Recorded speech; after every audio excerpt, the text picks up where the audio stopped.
Last week, I watched the inauguration ceremony of U.S. President Joe Biden.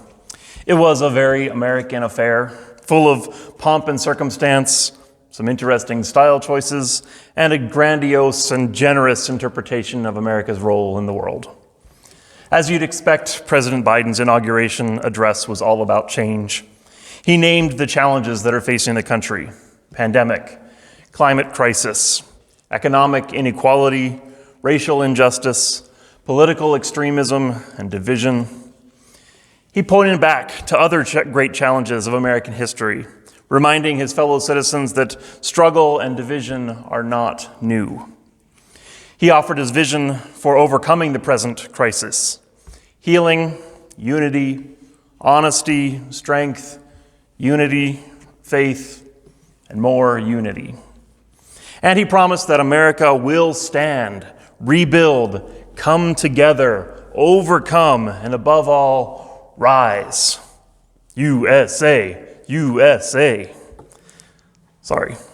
While the contrast between Biden and the last guy was a big relief, Biden's speech really wasn't all that inspiring or unique, in my opinion. Things are hard right now, change is coming, and here's how we're going to make things better. That's pretty much what the previous president said at his inauguration as well, just framed with different hardships, different enemies, and a very different path forward. And that's basically the same formula as what the president before that said as well, and the one before that, and the one before that. Change is the opportunity to overcome hardship on the path of success. Pretty standard political speech, and actually what we want to hear from our leaders most of the time. In times like these, we want reassurance that it's going to get better. A new day will come. We shall overcome. That's the kind of hope we need right now. And so it's quite striking when Jesus gave his own inauguration speech. In times like these, he went entirely in the opposite direction. The Sermon on the Mount, we call it, from chapter 5 of the Gospel of Matthew. To this point in the story, Jesus had been walking around the region of Galilee, drawing on the movement started by his cousin John, gaining a whole bunch of attention for his miraculous faith healings. As Matthew writes, great crowds followed Jesus from all around. The fact that there were great crowds with nothing better to do than follow a traveling faith healer says a lot about the socio-political economic situation. There was significant disease, poverty, discrimination, oppression. You don't walk for days to follow a stranger up a mountain unless you're pretty desperate. And so, when Jesus saw the crowds, he went up on the mountain, and after he sat down and the disciples had gathered around, Jesus began to teach them. Sounds casual enough, but this was a capital M mountain.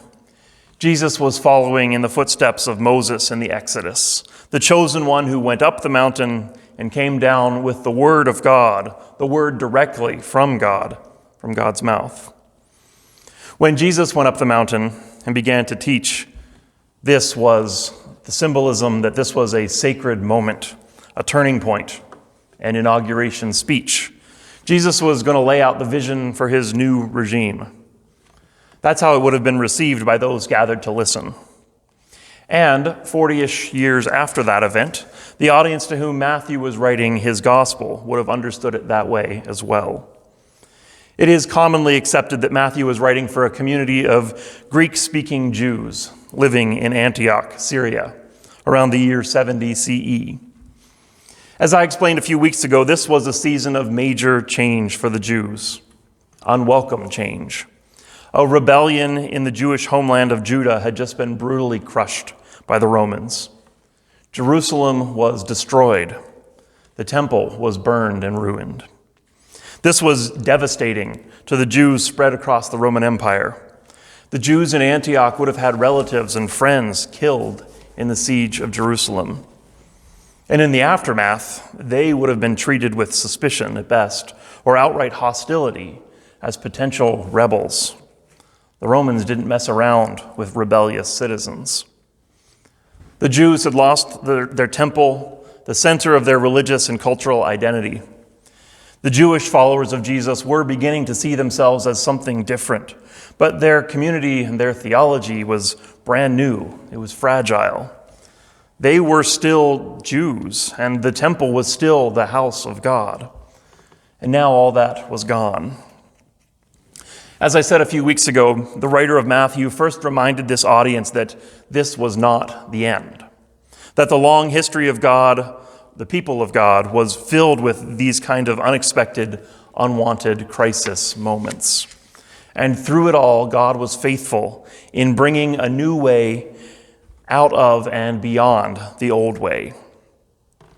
And now, in telling Jesus' story in this gospel format, Matthew is laying out the vision for this old yet new thing that God was doing.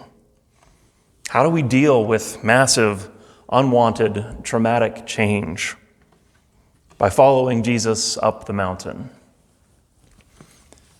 Blessed are those who are poor in spirit. The realm of heaven is theirs. Blessed are those who are mourning. They will be consoled. Blessed are those who are gentle. They will inherit the land. Blessed are those who hunger and thirst for justice. They will have their fill. Blessed are those who show mercy to others. They will be shown mercy. Blessed are those whose hearts are clean. They will see God. Blessed are those who work for peace. They will be called children of God. Blessed are those who are persecuted because of their struggle for justice. The realm of heaven is theirs. Famous words, so much that we might have trouble hearing them because they've been covered with multiple layers of meaning over the ages. So if you can, imagine what it might have been like to hear this for the first time as part of the Jewish community in Antioch. Blessed are those who are spent, desperate, whose spirit has run out. Blessed are those who are grieving, those who must hold back their strength, those who must stay quiet and play nice. Blessed are those who long for justice, those who have pity, those who didn't deserve this, those who keep the peace, those who have been abused for their faith. It seems to me that this would have sounded very familiar to the Jewish Christians of Antioch. Desperate, grieving, keeping our heads down while we long for justice and peace, mistreated and abused because of our religious identity. This is us now. It feels like Jesus is giving a list of the troubles facing his followers, the stuff that they're already going through, their fears of what was coming in the aftermath of the crisis. That's a pretty common rhetorical tactic, really. This is what Biden did in listing the challenges facing the states last week: pandemic, climate crisis, racial division, economic struggles. I see you. I feel your pain. I know what you're up against. As I said, we like leaders who hear us and feel our pain. As Jesus named what they were going through, he had the crowd with him in Antioch and on that mountainside in Galilee. We are down, and he sees us where we are. And now comes the part where he lifts us up, points us to a brighter future, challenges us to rise. Except that's not what Jesus is up to. Where most leaders describe change as this upward trajectory, an opportunity to look up and rise up, Jesus turns that arrow around. Blessed are you, the ones who despair, for yours is the kingdom of the heavens. There's a lot to unpack in that sentence. Let's start with blessed. I have to say I don't really like that word, and not just because of the hashtag. It reminds me of an inside joke in my family. Back in her service adventure days, Carrie was a teaching assistant in a kindergarten class at a Christian school. And one day she made an offhand comment to one of the students. Something good had happened to them, and she said, "Oh, wow, you're such a lucky duck." One of the other kindergartners overheard and corrected her. "No, Miss Carrie, he's a fortunate duck." Somewhere that student had gotten the message that luck wasn't a good word. I assume that their parents had told them that Christians should give credit to God and not to random luck or superstition. And I get that concept, trying to instill gratitude. But changing the word doesn't really help. The common use of blessed has an element of fortunate in it. Lucky, auspicious, charmed. Or maybe favored, chosen for something special. You're blessed. The Greek word here doesn't seem to have that good fortune element to it. It's tough to translate into English, but I don't think that Jesus is saying that these people are lucky or that they've been particularly selected for their benefits, for these benefits that come with having their spirits broken. Some translators use the word happy, but again, that has that happy-go-lucky, breezy pleasure feeling, and that's not quite right either. I think the meaning here goes a bit deeper than that. It's less of a feeling, more of a statement about status and condition.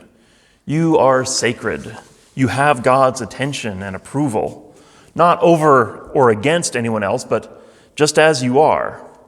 You're in the right place. It's okay. You're still good. Are we good? Yeah, we're good. That's blessed. The Jewish followers of Jesus after the destruction of Jerusalem did not feel good.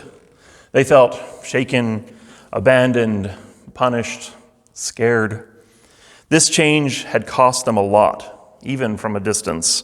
They were outsiders now. They had lost all the things they associated with God's favor: prosperity, security, the tangible benefits of homeland and temple. And yet, Jesus said, you're still good. Your status hasn't changed. You're still people of God. It's okay to be broken, poor in spirit. You still have that which matters most.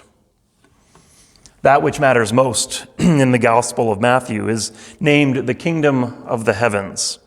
In other Gospels, the same concept is named the kingdom of God.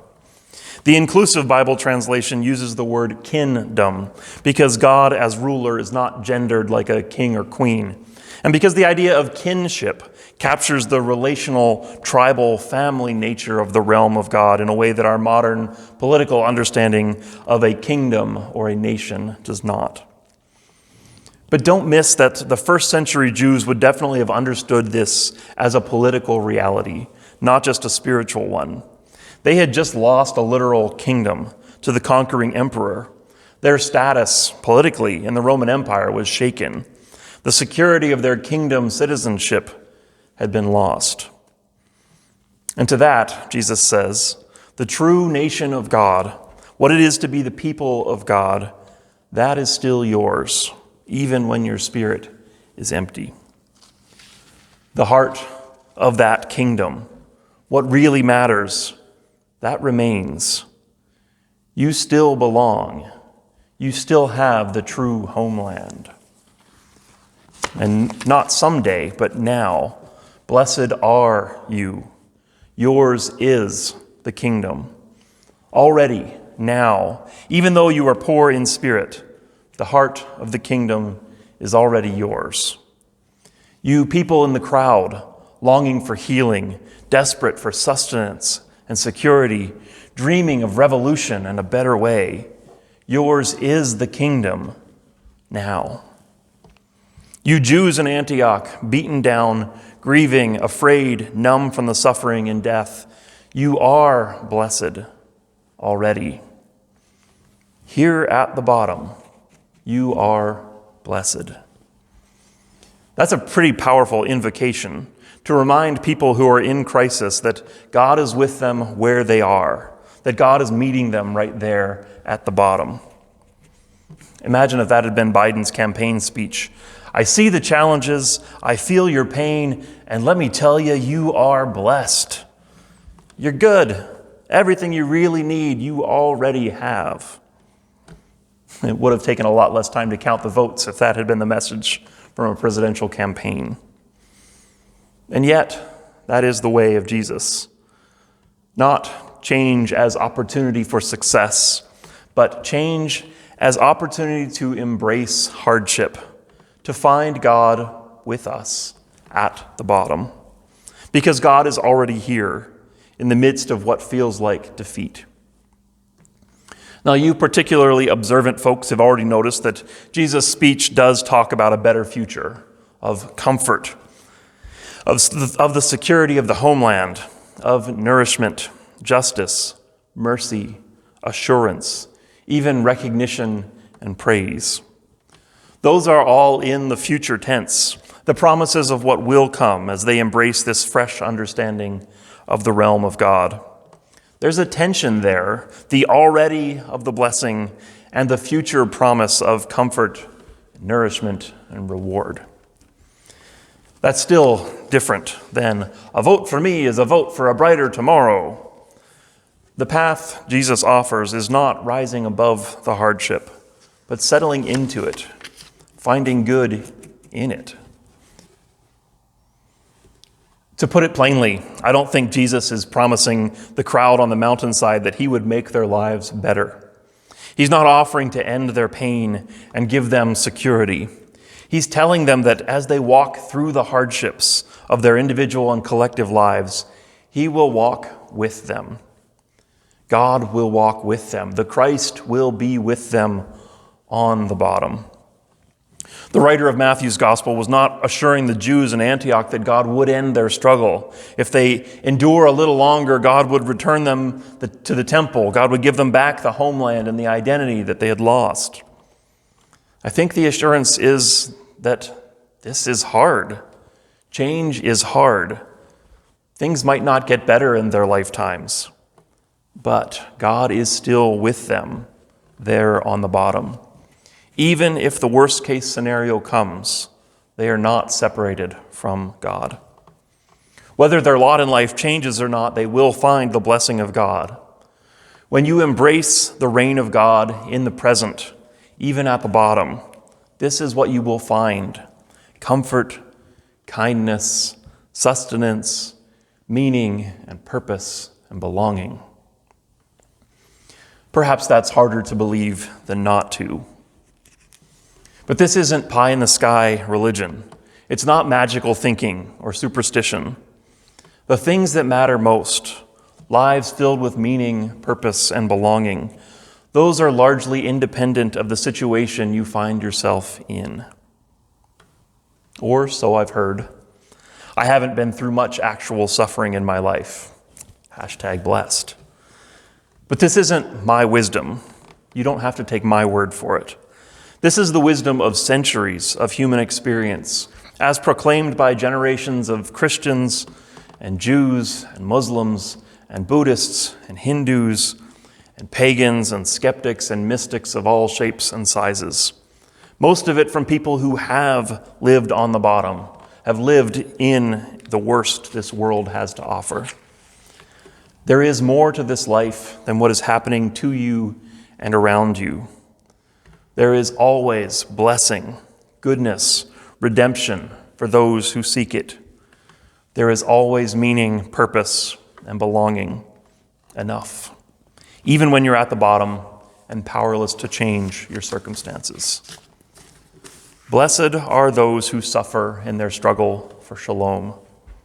The realm of God is theirs. Now, that doesn't mean that we don't work to end suffering, especially those of us with power and resources. It doesn't mean that we don't work for justice, that we don't push back against evil. Of course we do. The hope of the realm of God is shalom, nothing missing, nothing broken. Those who can work towards that do. And certainly it doesn't mean that we seek out suffering, that God is only found on the bottom. This isn't masochism, though some religious folks do take it to that extreme. The point is not to pursue pain, but to accept that pain is not the opposite of the realm of God. Divinity includes and goes beyond suffering. That's what Jesus lived. If you're too invested in trying to avoid the suffering, you're going to miss the blessing. And so Jesus says to those on the bottom, "Blessed are you, even though others insult you and harass you and slander you for your faith. Cheers to you, even much joy. You will have your reward. Even the prophets before you were oppressed. Again, that's not much reassurance if you're looking for relief and a brighter tomorrow. The Jewish ancestors, honored as they were, did not exactly live in happily ever after land. The blessing of the prophets came in their faithfulness to the journey, not in arriving at the destination.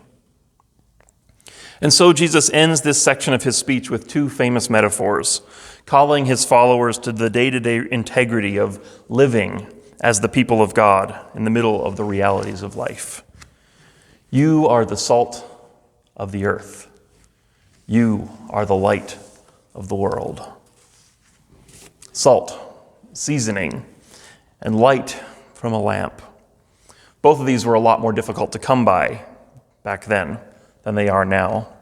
And still, in spite of their relative scarcity, both of these are instruments meant to be used. If you keep the seasoning on the shelf, it's not very effective. If you try to protect your light, it won't bring radiance. In the same way, you are to live where you are, in the time you find yourself in, to get into the mix, to bring flavor and illumination to the world as it is. In this way, you will bring attention and honor to your God. This will connect you with the source of life. The evidence, the fulfillment of the blessing comes in the moment, in the living day by day, moment by moment. That's the way of Jesus. Not the onwards and upwards pursuit of success, not climbing the path of change out of the struggle towards a brighter tomorrow, but living the presence of God already right here in the middle of the struggle through the faithful daily work of salt and light. And so it is with us. You too are salt and light in your particular kingdom. Even when your spirit is bankrupt and you long for peace and justice that never seem to come. Are we good? Yeah, we're good. May you know the blessing of Christ with you, now and always, world without end. Amen.